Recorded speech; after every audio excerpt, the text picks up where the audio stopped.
On episode number 6 of the Marine Layer podcast with TJ Mathewson and Lyle Goldstein. Winter meetings are wrapped up. Did the Mariners spend enough? Did they do a good enough job at the winter meetings? We'll dive into that. Our free agent profile of the week is former Red Sox designated hitter J.D. Martinez on the market. We missed a flurry of signings last week, so we'll catch up on a couple. Xander Bogaerts to the Padres, Aaron Judge to the Yankees, and more. And then we'll wrap it up with Speak Your Mind. With that, let's get it rolling. And we welcome you into the Marine Layer podcast, already episode number 6 here on Tuesday, December 13th. Big Dog Lyle, how we doing?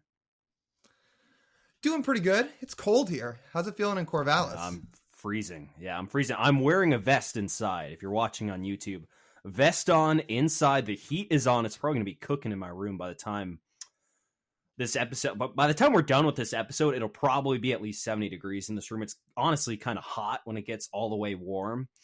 But I think it's okay because now it's honestly a little cold in this room. So it just makes the recording of our environment a little bit better. But you know what's been pretty hot this week there, Lyle? The discussion on money and the Mariners. So winter meetings are over as we sit here again on Tuesday, December 13th, almost to Christmas. I hope you've done your shopping there, dog. I hope you're on top of that. Got to keep on top of that. I've done all my shopping. The gifts are all sitting behind me. But for the Mariners, in terms of their Christmas shopping, the winter meetings are over. The best sale of the year in Major League Baseball for players and for owners as well. And the Mariners came out with not much, to be honest, at winter meetings. I believe their only signing at winter meetings technically would have been Trevor Gott. I think if winter meetings even started then, in that time frame at the very least, Trevor Gott was the only free agent signing for the Mariners there at winter meetings. And we've seen this discourse this week, in the last couple of weeks, and whether the Mariners are really doing enough. And I think that's what we want to spend this first part of our episode trying to dive into. If what the Mariners are doing, do we think that's correct? Do we think it's not correct? And I think there's just a lot of layers to this, Lyle. So I'm going to just lay it over to you on this whole subject and sort of broach us in a direction, and we'll go from there. It's just been hard to dissect, and it's kind of been a hard pill to swallow because it felt like after this team lost in the ALDS this year, the obvious thing to do was go after one of the shortstops, make a couple big moves, and put this team over the top. The problem is the market this winter has been absolutely infuriating. Would I have loved to sign Trey Turner? Yes. Would I love the Mariners to sign Carlos Correa? Yes. The problem is these guys are getting deals that are out of this world and are going to last until they're 39 to 40 years old. That's where you have to balance it, in my opinion, is it worth signing a player like that who's going to be making $27 to $30 million a year at age 40? Because this is not the only free agent class that's going to ever exist. 8 years from now, there might be somebody else who the Mariners want to sign. And I know that's not what fans want to hear, is thinking about 7-8 years down the road. But when you live in the moment, you will be thinking about that at some point. And if 7 years prior you signed Trey Turner to a crazy deal, then all of a sudden it can hamper your payroll. So it's a tough line to toe. And I'm kind of on the side that they're doing the right thing. But that's my take. It's a complex issue. You mentioned the market. The market is pretty insane. We didn't think Xander Bogaerts was going to get 11 years. He got 11 years. We didn't think Trey Turner was going to get 11 years. He also got 11 years. Judge got one more year than I thought. I thought he was going to get an 8-year contract. He got a 9-year contract. And, you know, Dansby Swanson and Carlos Correa haven't even signed yet. I don't know if Dansby will get 11, but I'm almost certain Carlos Correa is going to get at least 11, if not more years on a contract. So we think of just the shortstops. I mean, that's already, you know, a pretty long contract. But I think the one that really explained it the most, Lyle, and what was most frustrating for us was the Brandon Nimmo deal. He got 8 years. We're going to talk about that in our MLB Wraparound. But 8 years for Brandon Nimmo as we come into this offseason expecting him to get 5 years. And we're like, okay, Mariners would do a 5-year contract with Brandon Nimmo. And the Mets gave him 8 years. 8-year contract. And you're sitting back like this. It's like, well, they weren't going to do that. but, you wanted the guy. So you're sort of left in this sort of no man's land of these years are just killing you. All the length of these deals. If Brandon Nimmo had been willing to take a 5-year deal, even if it was a 6-year deal, I would say the Mariners would jump on that. I think what they worry about is, again, the longevity of these deals, and Nimmo toward the end of that contract making $20+ million a year. By the time he's in his mid to late 30s, he could be D. Gordon that draws a few more walks, and maybe that's what they worry about. As good as he is right now, I know that Jerry Dipoto does not like to be hampered down to these long contracts that can hamstring a team long term, because he thinks big picture. He doesn't just think totally in the moment, right now, this second, what can we do to win in 2023, which some people argue they should, but I would love to see a sustainable winning product, and those contracts don't always equate to that. Now, if they come out in the 2023 season and win 85 games, we're going to be back here on this podcast saying, yep, I think the Mariners decided not to give out a big contract for an impact player this year, and that was probably the wrong decision, I think. Would you agree with that? I feel like that's agreeable. If they miss the playoffs this year, yeah, we would be back on this podcast saying they probably swung and missed this offseason. Correct. Because, right, we enter this offseason knowing they said they need impact. They said they absolutely need impact. But I think we talked about it last week. The impact, like, there has been an improvement, but it has been like an impact level improvement of adding Colton Wong, of adding Teoscar Hernandez to this roster. It, like, again, better, but the impact is not there, right? Like that level of improvement.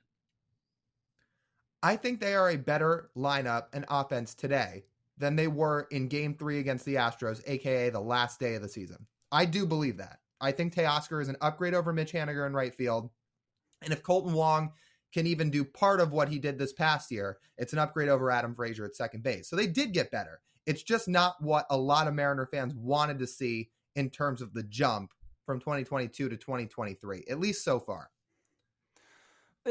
But it's frustrating too, Lyle, because the organization has shown they are willing to spend. I have a couple of payroll numbers written down that we can talk about briefly, but I don't even know how much it really matters, because we know the Mariners have money to spend.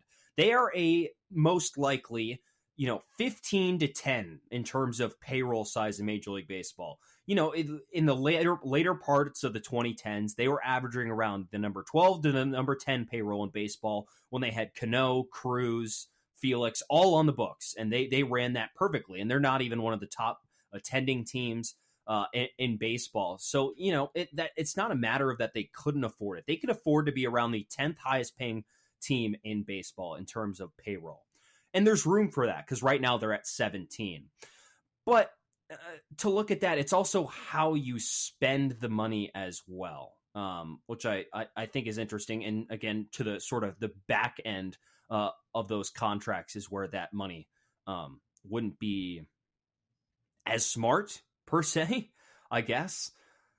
But here's the point I was thinking. So Mike Salk on Seattle Sports on their show today here on Tuesday had a bit of a rant at the end of his show, which I thought was interesting. Lyle told me to listen to it. I listened to it on the way home before we recorded this podcast about, it shouldn't really matter as long as you're getting better.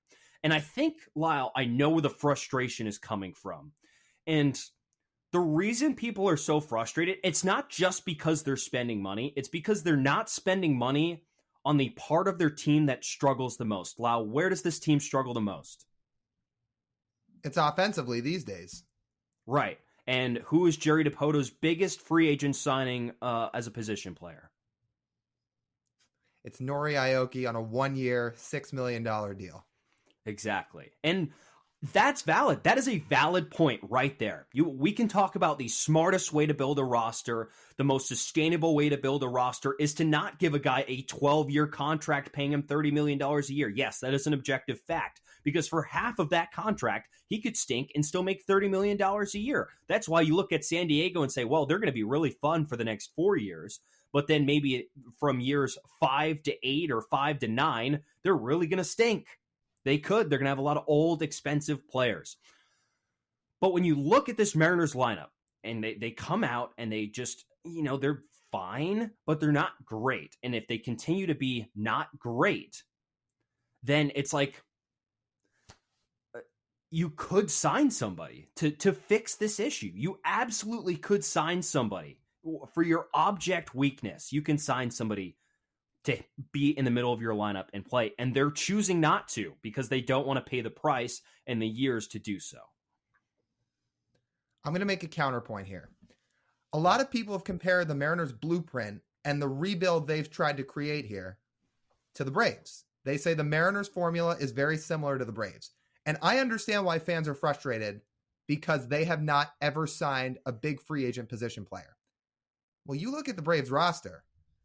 They haven't either in this regime. Under this Alex Anthopoulos scheme, when they've been good the last handful of years, none of those position players are free agent signings. I mean, list through them. Extended Acuna, extended Albies, traded for an extended Matt Olson, extended Austin Riley, extended Michael Harris. It's all homegrown with the exception of an Olson trade that was turned into an extension. And you can say the Mariners did the same thing on the pitching side with Luis Castillo. Money does not always equate to titles. A lot of times it does, but you want to look at the Dodgers, a team that everybody aspires to be these days. The Dodgers have one title in a shortened season. I'm not saying that the Mariners are doing it right. I'm not saying they're doing it wrong. I'm just saying these people on Mariners Twitter that love to just scream payroll, payroll, payroll. I get it, but it doesn't always mean titles. Right, but I'm going to push back. I think money does mean titles. It is how you spend your money. I still think you need to spend money, right? Let's look back through the last World Series winners. Houston spends a lot of money. Atlanta spends a lot of money. The Dodgers spend a lot of money. The Nationals, they paid Steven Strasburg a boatload of money, and their payroll was up there when they won the World Series. Boston, one of the 4 biggest markets in baseball. Houston spends money. The Cubs, when they won the World Series, spent a lot of money. The last small market team to win a World Series was the Royals, and they were, kind of a flash in the pan for 2 years before fading off. And if you look at that Royals core, they didn't pay any of those guys really to stay. They let them walk because they didn't want to pay them. And that's why that wasn't a sustainable product. So, it's not you can't just flatly say that money is not the reason for winning. There's a reason the A's have not won a World Series in 30 years. There's a reason. We're going to talk about the A's later, but there's an obvious reason why teams that don't invest in their roster and don't invest in their organization don't win World Series, because you can't do it, because you can't pay your good players to stay. That is objectively true. However, there's more than just throwing money at a 30-year-old on the free agent market to come to your roster to stay.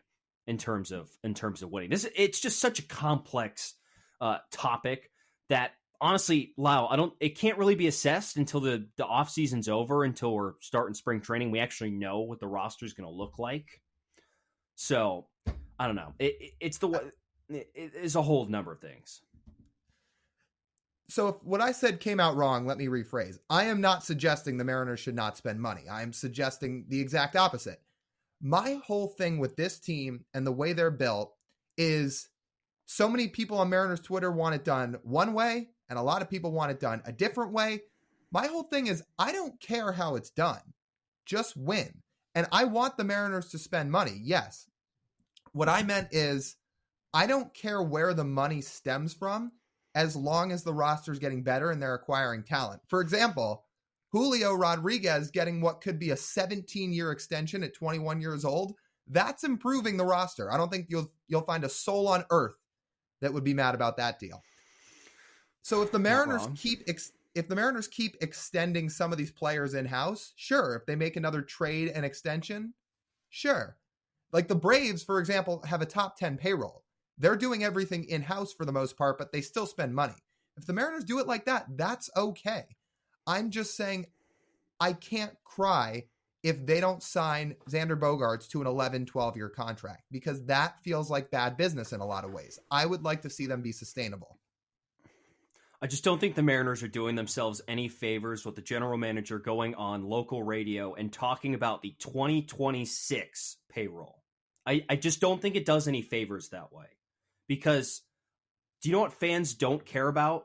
The 2026 payroll. They do not care about that. Fans want to see the current product. And when you're saying you won't sign a free agent this year because you're worried how much you're going to pay them in 2026, it's just so offsetting to fans who put their money into the current product, not for the 2026 product. What's the revenue going to look like in 2026? We don't know. Right? Yeah. We don't know. They're about to have an all-star weekend this year. How much money are they going to get from that? How much attendance is going to grow these next handful of years when you actually have star players on your team and a core that you can believe in, where you could possibly get over 3 million fans to the ballpark over the course of a summer with all these luxury attractions that they're putting in the ballpark to just really expedite how much money you can make off of every square inch of T-Mobile Park. There's all sorts of factors. And to think, Lyle, if you sign a guy now, that contract is honestly going to look like if he's as good at this point as he is in the future, the money is going to be worth so much less because contracts will have already grown exponentially by the time you get to that number. The contracts growing is true. I think you can agree with me on this, though. If, for example, the Mariners had signed, let's say, Trey Turner, and by 2026, the year that is making a lot of people mad because DePoto was on local Seattle sports radio and talked about they're thinking about future payrolls. If in 2026 they had Trey Turner, who was making $27 to $30 million a year, and he was not hitting all of a sudden, the same fans on Twitter that have been screaming and yelling that they didn't sign him would be the same fans that are saying, this is a terrible contract, he's killing this team. You're not totally wrong. You're not. Again, there's not a right way to do anything, really. Right. There's not. Mm-hmm. You look at the World Series this year. You had two teams that were built 100% different, like completely different. The Astros are almost essentially all homegrown / trade, almost all. And then you look at the Phillies, Bryce Harper, Nick Castellanos, Zach Wheeler, JT Realmuto, Kyle Schwarber. Am I missing? Tell me if I'm missing somebody. I don't think I am. But that's the core right there. All free agents, all of them. So it shows you there really isn't one way to do it. Now, sustainability, I don't know how sustainable the Phillies are. If I know anything about baseball, that Dave Dombrowski is not sustainable in the way he builds his rosters. But as of right now, the Phillies will probably be pretty good next year based on that approach that they have. Oh, that's probably true. This is an exhausting argument because we just want them to win. That's all we want, right? You want a World Series. Here's one thing. The problem the thing that makes this a problem is that you're chasing the Astros, and the Astros have set the standard for how to win, how homegrown talent works, and they're just that level of good where it takes it takes you doing everything you can to just match them, let alone beat them. And what the Mariners have done this offseason has been an improvement. They're not near the Astros yet. And that is the standard. And that's what people know you have to do to win a World Series. And that's something the Mariners want. They want to win a World Series. And you can't do that if you can't beat the Astros. You're right that they have not made up significant ground on Houston this offseason, especially with Houston adding Jose Abreu. But what if the chunk of the ground they gained to get close to or past Houston happened in 2024? Are we ready for me to fire this off here? I like the idea. You've been talking about this for a while, and it would make sense, to be honest. Oh. So okay, let's see what you got. So as we know, the Mariners have not spent a lot of money in the past few off seasons. They have made a lot of moves this offseason that have involved trades for players on 1-year deals. And a lot of people have sat here, yes, and said, Why are they operating like this? But I look at the Mariners, who have extended Julio, extended Castillo, spent money, but you also know that Jerry Dipoto does not just hand out big contracts unless he thinks somebody is worth it. I don't think he thinks anybody in this 2023 free agent class is worth it. But I think there's somebody in 2024 who he does think's worth it. He happens to play two ways. You know who I'm talking about. We're talking about Shohei Ohtani here, who, if you remember, the Mariners were essentially runner-ups for back in 2017 and just missed out on him. Well, Ohtani said he wants to play for a team that wins. Check. He likes the West Coast. Check. I can't imagine the Mariners have lost interest in him since they went after him in 2017. You remember how much Jerry Dipoto wanted him and how much he would rave about him every time he was asked about him during these sweepstakes 6 or 7 or like 5 years ago now. I think come next year, they are going to go after Shohei Ohtani in free agency like you have not seen the Mariners chase after a free agent before. I think they are basically going to do what the Giants tried to do with Aaron Judge, say, we are not going to be outbid. Our payroll is manageable. It sits at 17th in the league. And this is a guy that can legitimately change our franchise and bring a World Series to Seattle. I think that's why they didn't spend big in the 2022 offseason. I think that's why they're not spending big in the 2023 offseason. I think 2024, you are going to see Jerry Dipoto go after Shohei Ohtani like you have not seen him go after a free agent before. Is it a guarantee he signs here? No. Are other teams going to be competitive? You bet. Do I think it's possible for the Mariners? 100%. Wow. Well, that would be fun. So let's look at the positives of this. There's not a better two-way player in baseball. He is the best player in baseball. I don't know why I just said two-way. There is not a better player in baseball than there is Shohei Ohtani.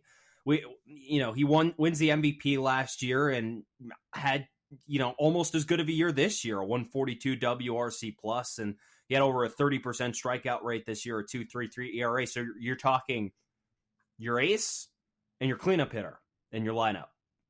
Please. That sounds great. Now let's look at a contract he would probably get. I'm guessing he's going to get around an 8 to 10 year contract. So I have some numbers written down. They're based on an 8-year contract. Let's start on the low end. I think this would be low for Shohei Ohtani. $50 million a year. I think that's probably the base rate for Shohei Ohtani right now. Mm-hmm. That's 8 for $400 million. He would set a record for the highest average annual value at $50 million a year. If he goes up to 60, he would get 8 for $480 million, which most likely will be the richest contract in baseball history. Now I have a number that might blow your mind. So Fangraphs has a value calculator where they equate about $8 million to one win above replacement. And he was worth about $75.9 million this year. So if you equate that over 8 years, that would be an 8-year contract worth $607.2 million. Now, you might think, wow, that's a big cost. But can you imagine how much more revenue and people and seats Shohei Ohtani brings into your ball club? I mean, I don't know if the Angels could ballpark it. I mean, how many extra fans do you get in seats a year? How many more jerseys do you sell with Shohei Ohtani? How much more television? How much more, TV eyes do you get with your games now on in Japan with even more importance because Shohei Ohtani is there? A lot. Let's put it like this. That contract's paying for itself. No matter what a team pays him, that contract's paying for itself. And I'll tell you this with the Mariners too. You remember the last time he was essentially a free agent, the last time he was looking at other teams and the Mariners made their pitch to him, they did their best, but they didn't land him. They now have a chip that they didn't have before, and that is a now 22-year-old, already MVP level center fielder. He wanted to play in Anaheim because of Mike Trout. You know that scene in Endgame in the Avengers where they're talking about trying to go back in time and bring everybody back, and Hulk says, if we do this, how do we know it's going to be different than the last time? And Captain Marvel says, because before you didn't have me. Julio is Captain Marvel. He can be the difference maker in a sales pitch to Shohei Ohtani, and I fully believe that. I like that analogy. Now I want to get to my slight negatives. I know we have other topics to get to here on this podcast. So the only thing I dislike about this line of thinking, while Shohei Ohtani is fantastic, I think purposely not improving your ball club for the sakes of having a chance to sign Shohei Ohtani, you could argue as organizational malpractice with the roster you have. I think if you state your goal is to win a World Series, you should be doing everything in your power to win a World Series. Punting away an offseason at a chance at a free agent 365 days away doesn't sell with a fan base. Because do you know what that tells me? That this upcoming season doesn't matter as much because you're looking ahead. Now, the prospective prize is great, but that doesn't mean you're going to get it. It does not. But I think Jerry Dipoto also believes that 4.5 win to 5 win Trey Turner does not catch them up to the Astros. I think he believes 8 to 10 win Shohei Ohtani could. And I know that doesn't sit well with fans right now.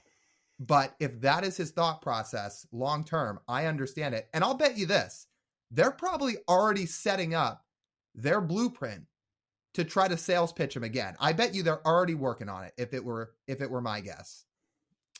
But that'll be something Sorry, I was like, they should do what the college football coaches are doing now in the portal. And like, even while the guy's on another team, you just call him up and be like, so how does a 4-bedroom house sound right on Queen Anne?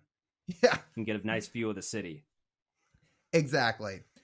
Look, this has been a fun topic. Again, it is a very, very controversial topic in the Mariner world right now because there is no one perfect solution. Everybody's got their own ideas, but how it all plays out, that can only be told with time. As we go into our free agent profile this week, a guy that is still out on the free agent market and the Mariners could still sign this offseason is J.D. Martinez. He was sort of in the Mariners Twitterverse this week and in the Mariners world this week because he posted a photo of himself at Pike Place Market. So he was in Seattle. He clearly was there for some reason. Now, it might have just been a vacation. He might have just been visiting, or maybe he's got interest in the team and they have interest in him. J.D. Martinez has made multiple All-Star games with the Red Sox. This is a guy that hits lefties incredibly well. He is probably mostly a DH at this point, but he is a right-handed bat that could complement this team. Would he make sense here in Seattle, TJ? Yes. Let's start with the exact reason why, because Mariners DHs last year sucked. They were awful. I think I've read this number now on this podcast. We've now recorded 6 episodes. I might have said this stat line of Mariners DHs probably 3 or 4 times already. But I'm going to read it again because I just need to hammer it into people's brains how bad the Mariners designated hitters were in 2022. A 180, 278, 337 slash line, 74 OPS plus from a guy whose only job is to hit the ball. Only job is to swing a bat and hit a baseball, and they happen to be the worst hitter on the team. Can you just imagine how much better a lineup is when they have a guy who all he needs to do is hit, not play defense, literally just hit? And J.D. Martinez does that. He had a power dip this last year. He only had 16 home runs, 76 RBIs, a 116 WRC plus, and he'll turn 36 next August. So, he's not getting any younger, but he still has pretty good contact numbers. His quality of contact is really good. He's still barreling the ball at a really good rate. He's never been a great guy at limiting strikeouts or walking a whole ton, but he's been good enough in that department. And in each of the last 2 years, his hard hit rate over a full season has gone down. But I think he's managed it really well as an aging curve because he's had over 40 doubles each of the last 2 years. A guy who used to hit over 35 home runs a year has now popped into his doubles power a little bit. And he's had over 40 doubles in each of the last 2 seasons as sort of an adaptance to getting old as well. And I think that would suit the middle of a Mariners lineup and wouldn't cost too much either. he's not getting a lucrative deal at this point. For a guy that's probably just going to be a DH, maybe he'd play the field a little bit, he'd probably be here or anywhere for that matter on a 1 to 2 year deal. I think what the Mariners could potentially like about him is how well he hits lefties, because that seems to be their goal here. They want to find another right-handed bat, specifically a guy that can hit left-handed pitching. J.D. Martinez has basically done that his whole career. If you just want to look at 2022, put up a 175 WRC plus against lefties last year. His OPS was 998, so he crushed lefties. Over the course of his career, 152 WRC plus against left-handed pitching, career OPS of 957. Yeah, that offense is starting to dip as his age number goes up, but he can still hit left-handed pitching, and that might be all they care about. And the thing is, he might still be able to hit right-handed pitching too, because his career is a 124 WRC plus against righties. So, like, maybe it was a one-off last year and he just wasn't comfortable against right-handed pitchers. Maybe he still can hit right-handed pitching. You know, he's got such a nice swing. He hits the ball all over the place. And if he's in the right environment and he's comfortable enough, I mean, it's an option, right? He still could do that. I wouldn't put it past him. And as a buy low signing, to the point of the Mariners offseason we're at, is we're like, well, they still need offense and they want a right-handed bat. I'm like, well, sounds like a pretty good option to me if you're asking. Right? The only thing I think about is, would this just be a carbon copy of Jesse Winker? And I ask that because J.D. Martinez plays almost no defense. It's funny, he didn't play any defense this past year. He was strictly a DH. His defensive run save were actually slightly in the positive the previous 2 seasons. It was in very, very limited sample size, but it was positive. But part of me also wonders, is he Jesse Winker, not just defensively, but offensively? Because Jesse Winker came from a hitter-friendly park, got to Seattle, and had issues. J.D. Martinez just played in a very hitter-friendly park, especially for righties. Would he come to Seattle and have issues? Well, I'm going to push back on that a little bit. I mean, I'm talking about prime J.D. Martinez here, but he played in about the most pitcher-friendly park for the first portion of his career that he was in the big leagues. He played in Detroit. Imagine hitting in Detroit, 420 feet to center, 400 to the alleys, cold weather, not a great hitting environment. And he still put up great numbers when he was in Detroit. I mean, his last full season in Detroit, he slugged .535. He averaged about .530 on the slugging percentage, hit over 300 and 900 OPS twice in Detroit. Again, albeit a much younger version of J.D. Martinez with a quicker bat and more power in there. But, you know, it's not like he hasn't played in a pitcher-friendly park. And I'm also going to push back on this, on Jesse Winker. I mean, they're sort of 2 different profiles of hitters. Jesse Winker hit the ball hard, but he wasn't like an elite guy in terms of really just crushing baseballs. But J.D. Martinez is. If you look at his baseball savant page, you'll see a bunch of red when you go look at average exit velocity and barrel rate and all those things. Jesse Winker's plus is that he had good control of the strike zone and walked a lot while limiting his strikeouts. J.D. Martinez isn't as much of a walker. His career walk rate's right around 9%, but he only strikes out around 24% of the time. That percentage keeps going down as he gets older, which is honestly kind of surprising. It usually goes the other direction. So I just don't think that's really fair comparison for him. I guess I was just thinking in terms of very well below average defense and going from a hitter-friendly park to a pitcher's park with dense air, you know, balls don't carry as much. That was the comparison I'm thinking of. Yes, JD hits the ball significantly harder than Jesse Winker ever did, and that's great. I think there are some similarities, let's put it like that. Yes, their profiles as players are different, but you can compare some things, especially the defense. And that's part of this too, right? Is the Mariners claim they're looking for a right-handed hitting outfielder to offset Kelenic so he can play against righties. If you sign J.D. Martinez, he's probably DHing 95% of the games he's in the lineup. And do you sign a guy just to DH? Well, then why don't you do J.D. Martinez and you sign Conforto? Then you have 2 hitters and someone else to offset Kelenic in the outfield. That's fine with me. Doesn't sound bad. Doesn't sound like a bad option. It won't cost it. Yeah, exactly. It doesn't cost you anything. You're going to spend maybe $8 million on JD Martinez, maybe a year. That's it. That's about what he's worth right now. And I think that's his market. Like, if the Mariners can afford an $8 million contract, then they should just fold up and retire for the rest of the offseason. If they can, I'm serious. Like, if that is the hold fast, then why bother show up to the negotiating table? But yeah. They can't afford that because they know they need offense. And I think that I don't think that would be a bad combination. It would add more depth to the lineup, because on days JD Martinez doesn't play, then you put Conforto in the DH spot.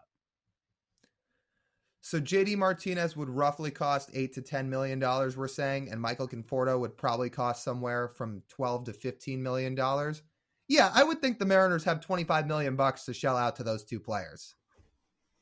Yeah. The only annoying thing, though, is that you think about that, it's like $25 million. Would you rather just spent that on Brandon Nimmo? Maybe offered him $25 million average annually instead of the about $20 million annually. He's going to get over an 8-year contract for the Mets. What does that come out to over 5 years? $525. That's $150. Is that? No, $150 million. Yeah, is that? I think so. Yeah. No, that's $30 million a year. I would have paid that too, because it's not my money. But well, yeah, 25 over 5 would be 125.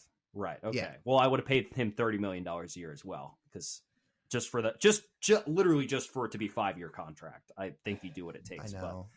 But as we're seeing, these long contracts are to drive down the average annual value. That's literally all. It's essentially dodging the salary cap. What AJ Preller tried to do with our next subject, as we spread out, and let's go a little more national with our MLB Wraparound. So we missed this news by about, what would you say, 12 hours in our recording last week. Arson Judge had signed with the Giants prior to us recording our podcast last week. But Aaron Judge remained unsigned, and the next morning, he signed a 9-year, $360 million contract to return to the Bronx. He'll make an average of $40 million a year. Good for Aaron Judge.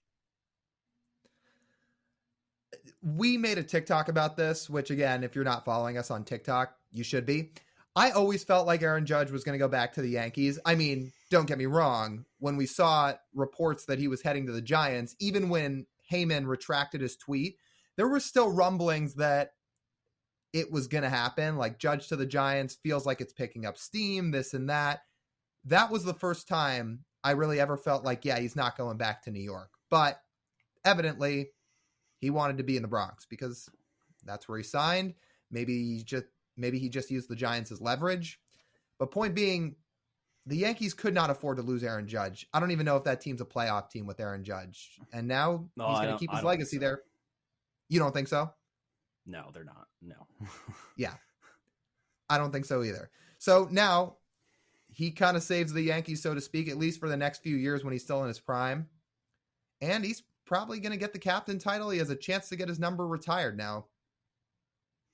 Oh, no, I think his number, he plays the rest of this contract and he doesn't totally stink, he's going to get his number retired. I mean, think about that. Roger Maris has his number retired as a Yankee, right? I believe so. Right. So if Roger Maris has his number retired, then Aaron Judge is getting his number retired, because Roger Maris was also happened to be a one season, essentially a one anomaly season with the Yankees, where he set that American League record, 61 home runs, and Judge happened to break it with his, I guess, anomaly season, even though he's been very good for his whole career, 62 home runs. I do think 99 would look great in that Monument Park. The only thing is, most of the Yankees' retired numbers are all single digits, because all the great Yankees wore single-digit numbers. But Aaron Judge wears 99, which is as far away from a single digit as you can get, which I think is a funny twist. I want to get your take on this, Lyle, while I go double-check that Roger Maris has his number retired. I mentioned the Padres. What AJ Preller tried to pull with Aaron Judge honestly made me laugh. The Padres were going to offer Aaron Judge a 14-year contract for well over $400 million. And I was just laughing looking at it. the reason they offered him 14 years, they were going to offer him 14 years, is to drive down the average value and sort of dodge under the luxury tax, which I saw the report, you probably saw this too, that Major League Baseball was going to veto that contract if they agreed to it. Because they're like, Preller, what the fuck are you doing, dude? Like, it was just funny. Dude, he's such a meme at this point, it feels like. And I'm not saying he is all bad at his job or anything like that. Like, obviously the Padres are winning these days. But to see that he was okay paying Aaron Judge till he was 45 years old is nuts. I mean, yeah, and if he knew MLB was going to deny it, how did that report even get out there? Like, how was that even cooked up in the Padres front office? That's what I can't figure out. I don't get it. Funny. It's wild. Also, you're mentioning the retired numbers. We might have to pull a prank one day at Yankee Stadium where if Aaron Judge gets his number retired, and, well, he wouldn't be next to Roger Maris, but it's too bad he wouldn't be, because what if there was a 9 and then there was a 99 next to the 9? What if you and I just showed up at Yankee Stadium one day for a game, showed up with a big sign that in big orange numbers had 25 and said Bonds, and stuck it right between Maris and Judge, and then like added Roger Maris Jr. on Twitter? I don't block many people on Twitter. I'm very, very particular with who I decide to block on Twitter. Roger Maris Jr., based on his complaining during the home run chase for Aaron Judge, earned one of my 3 all-time blocks. Congratulations, Roger. I mean, can you think about this? The son of the second place American League home run champion. The second place American League home run leader. Unreal. Like, think about that. Like, get out of here, dude. I don't give a rip what the hell you have to say about dudes hitting home runs. Who gave you a podium? Who stuck him at who stuck him in front of a bunch of cameras and a backdrop with a microphone in front of you? Like, who cares? You didn't hit the home runs. I know. Oh, I was so fired up when Aaron Judge hit 62, and Jared Carabas on Twitter put it perfectly. He tweeted out the meme of Owen Wilson and Vince Vaughn popping champagne and Wedding Crashers when Judge hit 62. And in all capital letters, he just puts, "We never have to hear from Roger Maris Jr. ever again." Oh, I'm with him on that. I need my champagne. Where is it? Yeah. Oh, before we transition here, I'll just say this. TJ has 3 people blocked on Twitter. If we get to enough Twitter, TikTok followers one day, TJ will reveal who the other 2 people are that he's blocked on Twitter. I think that's fair. Yeah, that is a very fair. They follow a common theme. So yes, they do. Let's move on here. We're talking Padres. We'll stay on the topic of San Diego. They signed Xander Bogaerts, 11 years, $280 million. This kind of came out of nowhere. I don't really think anybody expected Xander Bogaerts to land with the Padres. But AJ Preller and crew were willing to throw out a lot of money, and they landed on Xander Bogaerts. This doesn't really shock me too much, to be honest, though. It was shocking in the moment when we see this, but you sit back and you think about it a little bit more. Let's think about what we have already discussed, what AJ Preller did prior to giving out this contract. He offered Trey Turner $341 million, opposed to the $300 that the Phillies offered him. Trey turned him down somehow. I don't know, $41 million. Sounds pretty good to me. But regardless, Trey Turner turned him down. Aaron Judge, well over $400 million. 14 years, turned it down. Didn't materialize. And then there's Xander Bogaerts. And we didn't think Xander Bogaerts was going to get a long-term deal. We were wrong.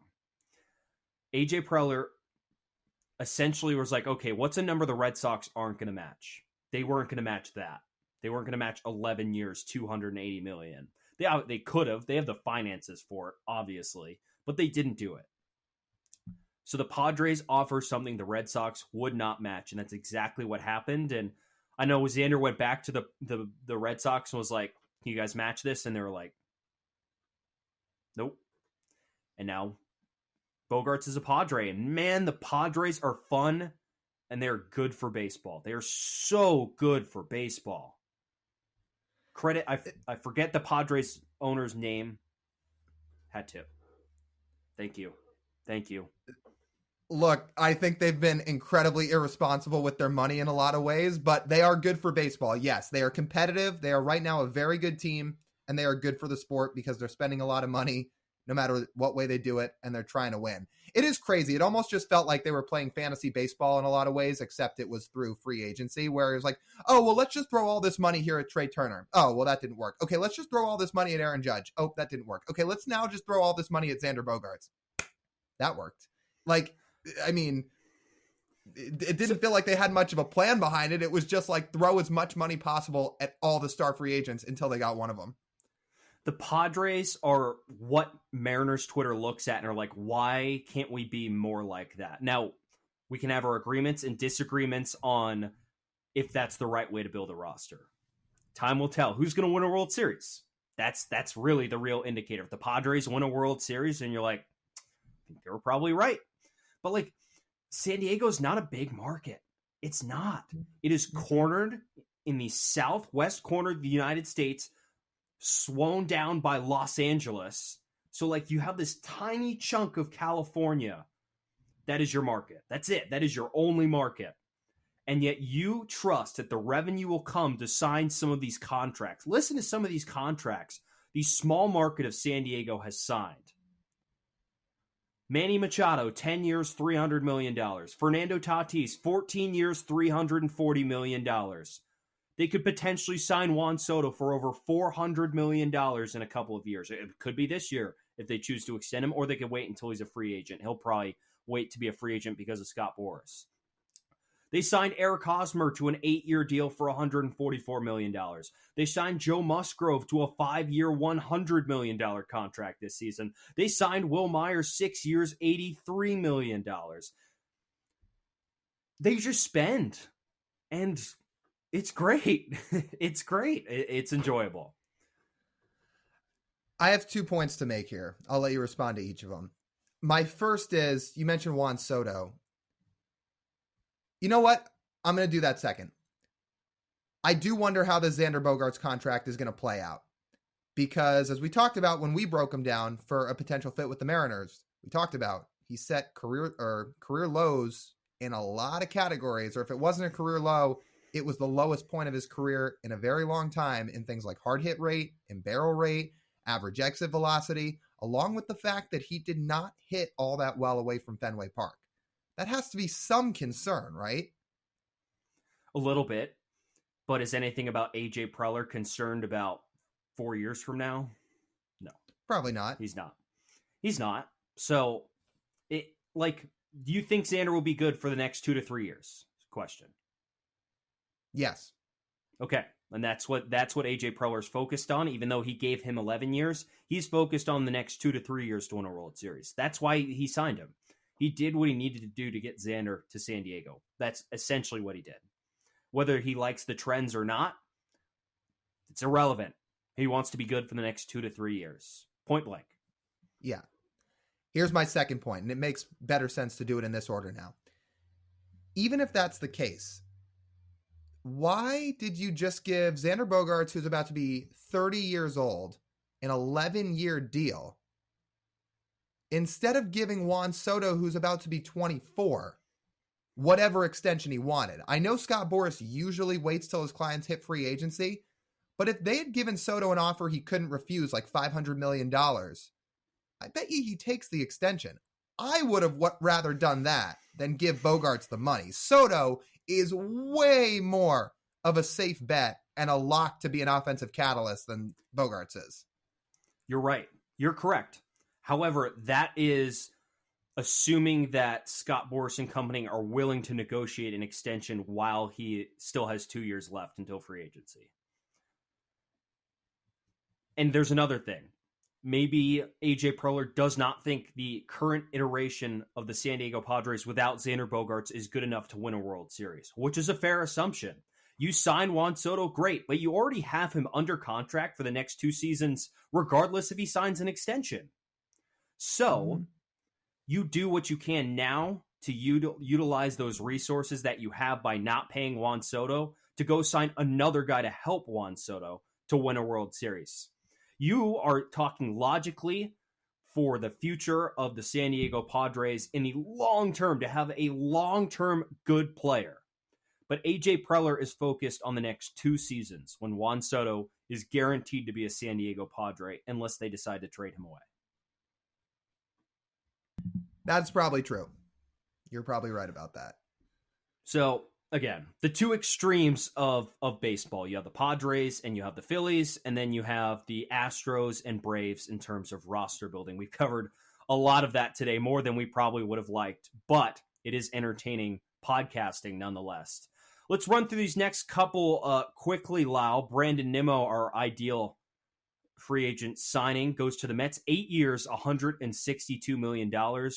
Steve Cohen gets what he wants. He always gets what he wants. That's what happens when you're willing to spend all the money in the world. There's not much more we can say on Brandon Nimmo at this point because we've talked about him in length on a lot of episodes. Yes, he was a perfect fit for this team. The Mariners also almost definitely did not want to go 8 years. The Mets were willing to do it. That's what he got. So he returns to Queens, and they keep their leadoff hitter and a guy that's a catalyst at the top of the order and can play some good defense. Steve Cohen is good for baseball. He's great for baseball. I mean, they're making rules to prevent him from spending more, which I wish, the bottom 15 owners of baseball would like collectively try and spend as much as Steve Cohen does. I mean, after taxes, their payroll this year is going to be over $400 million. $400 million. Steve Cohen is making the Steinbrenners look poor, which is insane. That is nuts. $400 million payroll. That's crazy. There should be more owners willing to do what it takes to win a World Series like Steve Cohen. Could you just imagine the competitiveness of some of these franchises if they're really willing to actually invest in their teams like this? Ugh. Crazy. They can all afford it. They can all afford it. It's just only some choose to afford it. That's the big thing. That's correct. That's absolutely correct. Still a good fit for the Mets because if they were going to lose him, I mean, man, you're talking about losing DeGrom. You sign Verlander, but your roster's kind of old, and you're just not certain where the roster goes from next year. You could see it taking a step back because it is an older roster, especially with an older rotation. So you'd want to kind of shore up the offense a little bit, and I think that's what Brandon Nimmo does here. I agree. The Mets needed him back. They got him back. They paid for him. They get the product. There was a few other moves that occurred this week. We're just going to list off a couple of them. Kodai Senga also signs with the Mets. 5 years for $75 million, right-hander out of Japan. Masataka Yoshida, an outfielder from Japan, signed with the Red Sox this week. 5-year deal, $90 million. And Sean Murphy, just a couple of days ago, traded from the A's to the Braves in return for a package of prospects. None of them were top 100 guys. So, TJ, do any of these moves stand out to you? The A's should be disbanded. I mean, seriously, what a joke. I feel so bad for every A's fan out there. And we're talking about owners that care. Padres, Mets. The A's do not. Like, they literally don't give a shit about... They don't give a shit about their fans. It doesn't seem like they don't care about their stadium. They don't care about the product on the field. I mean, they traded a top 5 to 10 catcher in baseball with 3 years of control left and got 0 blue chip prospects. 0. 3 years of control. I see this trade. I'm looking at it. I'm like, this is unbelievable. It's like you're purposely trying to get... You're not purposely trying to get worse with hopes of being better in the future. You're purposely trying to get worse and with no hope of being better for the future. Like, no offense to any of the guys on here, but none of they got the Braves number 1 prospect, but then not higher than anyone else's like number 6 prospect, which isn't even like a top 100 guy. What? Like, what are the A's doing? Let me quickly run through the whole trade. It was a 3-way trade. Shout out to the Brewers who managed to get in on the A's incompetence with this. So the Braves get Sean Murphy. The Brewers get William Contreras, a 24-year-old all-star catcher. A guy from the A's, Joel Payamps, I think, and Justin Yeager.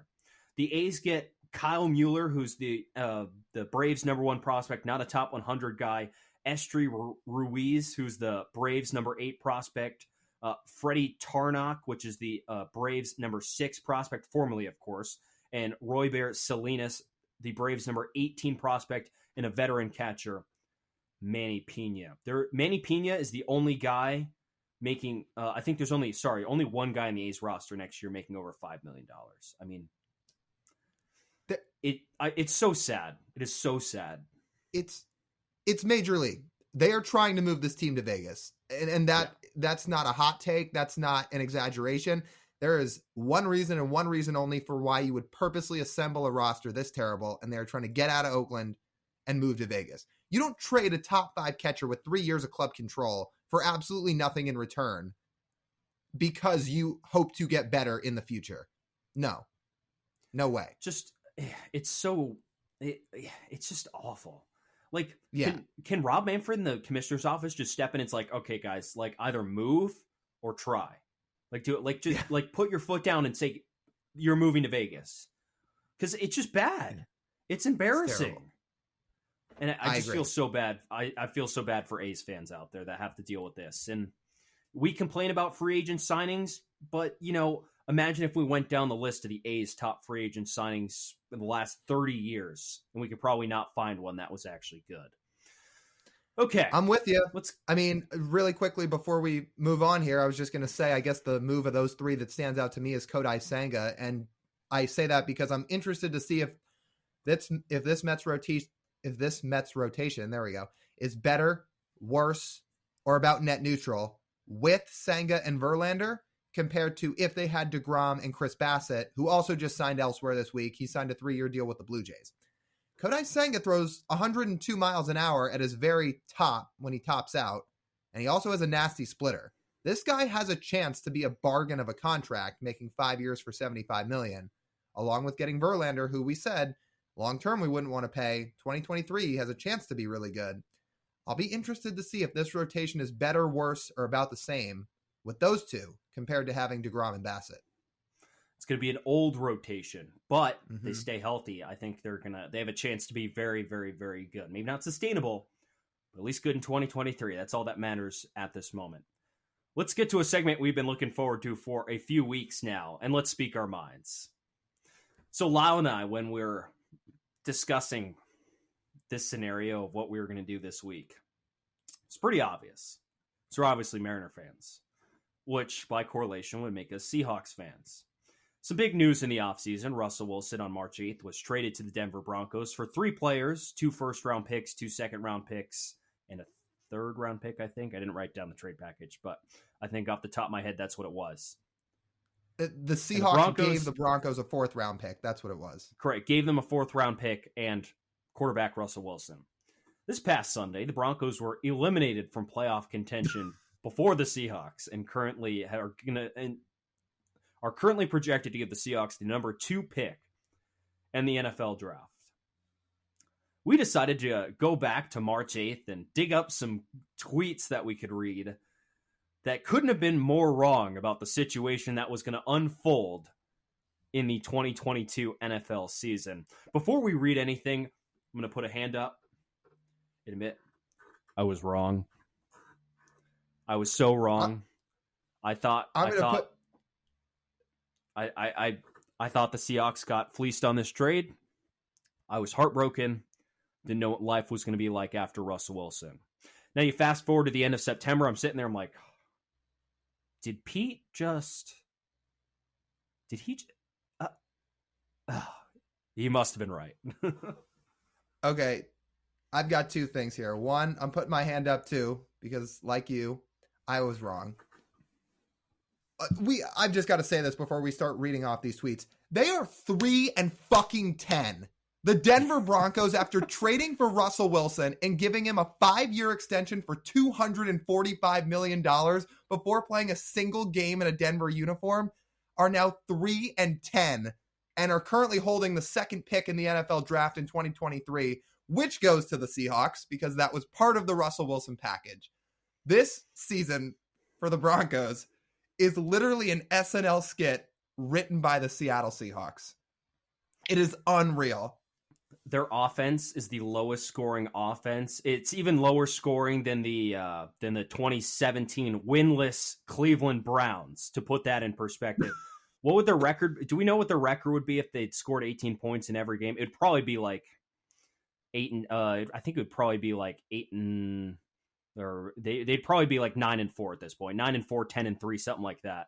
Yeah. But I think it's either 10-3 or 11-2, actually. It's ridiculous. Like, their defense 18 is points. Elite. 18 points. And scoring 18 points a game in the NFL is bad. And if they had just been bad on offense and scored 18 points a game, the Seahawks would look like complete idiots right now. But yeah, number 2 pick is this incredible. Listen, and one quick last thing before we start reading off these tweets. You mentioned Pete Carroll. I think I'll speak for both of us here. I think we both owe him a major public apology because he's not perfect. There are still some things he does that aren't perfect, with timeouts, with the way the defense has gone this year. But our biggest gripe with him the last few years was how much he ran the ball and taking the ball out of Russell's hands. It's now very, very evident why he was doing that, because the light has been shined on what the real problem was this whole time, or really who the real problem was. And it's that Russ would take these drive-altering sacks because he'd hold the ball too long, he'd lose 15 yards, and the drive was over by the time it was second or third down. And now with Geno Smith, they're throwing the ball at an above-average rate. Because he can actually hang in there on third down and throw over the middle on time. It's crazy simple, isn't it? Yeah, like I said, apologies on that, Pete. You were right. We were wrong. We appreciate Russ for the 10 years he spent in Seattle, some of the most memorable years of my life. But man, this is his bed. He asked for it, and he got it all right. He got it. See, he can listen to this podcast in his office and listen to all these tweets. All right. Do you want to lead off? Sure. We'll go back and forth. Okay. The first one I found was on March 8th from Kenny Beecham, who says, "Explain the Russell Wilson trade in NBA terms for me." He gets a reply from one Colin Coward that says, "The Broncos dunked on the Seahawks."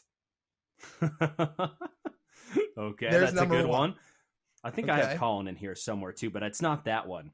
I'm going to go to one of our favorite Seahawks Twitter people, Evan Hill, who works for a Hawk blogger. I think I chose about 6 Evan tweets, but I'm going to just read one of them.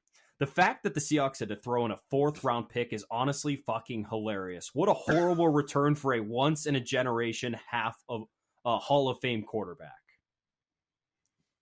Thank you, Evan. Man, this is unbelievable looking at months later. Okay, number 2. I have a lot of Colin Coward tweets in here. Here's another one.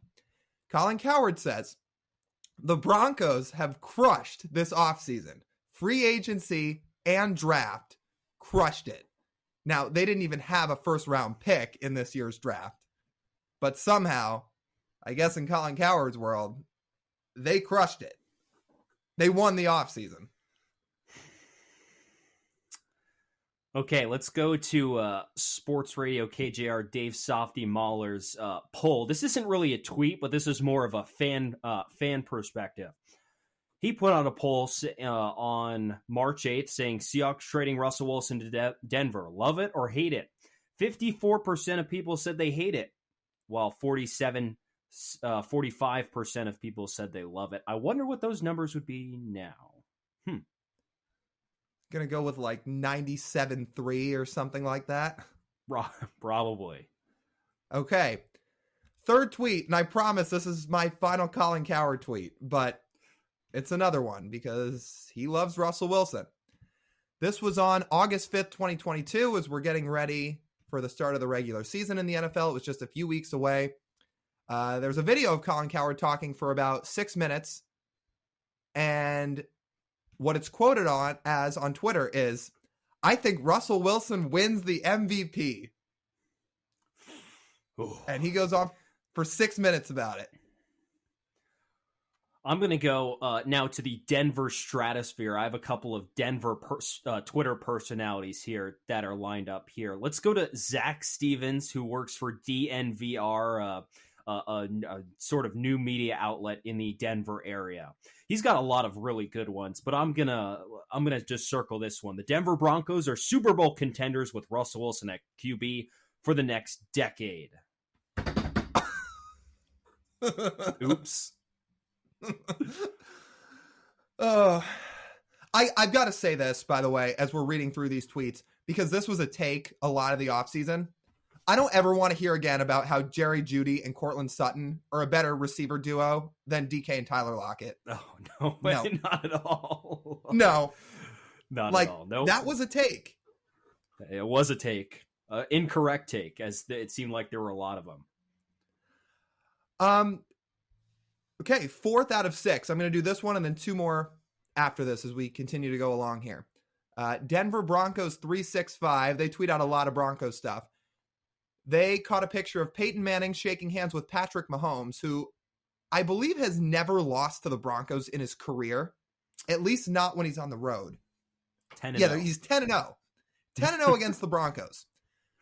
This tweet has Patrick Mahomes shaking hands with Peyton Manning, and Broncos 365 quotes it, "Hey, Pat, there's a new king in the NFC West, or in the AFC West, and his name is Russell Wilson." Yeah, I don't think so. I don't think 3-10 is king. I sent this tweet to you before I added it to the list. So I'm going to read it again. Also from Zach Stevens at DNVR. And again, what these people are quoting, no ill will at all. I just think it's funny. You could dig up my tweet receipts and read it on your podcast too. I'll get a chuckle out of it. This tweet on March 8th from Zach Stevens. Not only is Russell Wilson an incredible quarterback, he's a perfect fit in Nathaniel Hackett's offense. And Nathaniel Hackett has been almost as much of a scapegoat as Russ has been with this team. Guy who might get fired before the season is over.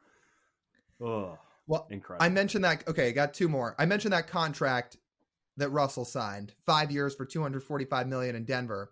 Broncos 365 tweets out, "It happened. Russell Wilson took a team-friendly deal, and now the Broncos can build a long-term championship team." I don't know in what world that contract is team-friendly, but they said it is. Remember when he made it a point to say he took $49 million a year because he didn't want to reset the market and give the Broncos room to grow out the roster? I got a good laugh out of that. That was a good one from Russ's PR team. Here's a tweet from Zach Bai. He works at 1043 The Fan in Denver. Serious question in the offseason. What if Aaron Rodgers actually wanted to come to the Broncos, but George Paton said, "Nah, we have a better option"? It's Aaron Rodgers also rumored in the offseason to want out of Denver, out of Green Bay, and Denver was an option. And it's very well known now that was their first choice. That is basically the whole reason Nathaniel Hackett got hired. They thought they could lure Rodgers away because Hackett was his guy. Okay, last one. I tried to save the best one for last here. This one might be my favorite. The Broncos currently have 3 Lombardi trophies in their franchise's history.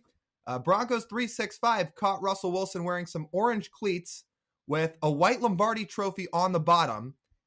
And the caption says, on these cleats of Russell's, "4th coming soon." Like number 4. I do not think at 3-10, they're going to be holding up a Lombardi trophy this year. I don't think so. But maybe 4 wins though, dog. Oh, they could get 4 wins. Maybe. Yeah. The rest of their schedule's tough. We hope not. And I'm going to cap it off with a mutual favorite between the two of us to watch. Real Skip Bayless. Denver just stole Russell Wilson from Seattle. Congrats, Broncos. Condolences, Seahawks. You know, Skip, I'm sorry. As you said yesterday on Undisputed, why don't you just put your glasses back on there, Skip? Oh, he almost lost it yesterday. Or Shannon Sharp almost lost it on him. He almost got punched right in the face on live television. God, I really wish that happened. Oh. Soon. So, if those who are listening couldn't tell, we did one collective Speak Your Mind this week. And honestly, we've been waiting a long time to do this one. Yes, we had a little rant session get off our chest there. But you know what? We had to hear it a lot in the offseason. So, it's nice to gloat a little. Let's put it like that. Yep. And it has been a treat every Sunday to turn on Red Zone and see the Broncos not on there. Because, well, they haven't scored any points. Thank you, Russ. You got what you wanted. You got your office. You got your PR team. And you got your big contract. Congrats, Russ. You did a great job in getting what you want. You just haven't executed it very well. I'm going to cap it off with this as we wrap this up here. The Seahawks are probably going to have a top 3 pick. At the very least, it's going to be top 5, it seems like at this point. One of the guys we've circled that we think they could take is Will Anderson, a guy who has a chance to be an elite pass rusher. He wears number 31. I'm going to let you finish my sentence here because I know I've said this to you a few times. Will Anderson wears 31 at Bama, and you can't spell 31 without 3. Without 3. Thank you, Russ. Thank you, Russ. What a Christmas present. Yeah. That's been great. That has been great. Well, with that, that'll just about wrap us up for this edition of the Marine Layer podcast. If you guys want to follow us, you've got a bunch of different options. If you want to listen to the podcast, you can find us on Apple Podcasts, on Spotify, on Google Podcasts, on Amazon, pretty much wherever you get your podcasts. We would also recommend you go to YouTube too, because we've got full video podcasts on there. We've got our short form content on there with YouTube Shorts. You can follow us on social media on Instagram, Twitter, and TikTok at Marine Layer Pod. Seriously, go check those out. We do a bunch of stuff on TikTok. So if you listen to us once a week, you can find more of our content throughout the week as well. If you go over to our TikTok page, we do Mariner stuff, we do MLB stuff, the whole 9 yards. We thank you so much for listening to this episode. For TJ Mathewson, this has been Lyle Goldstein. We'll talk to you next week on the Marine Layer Podcast.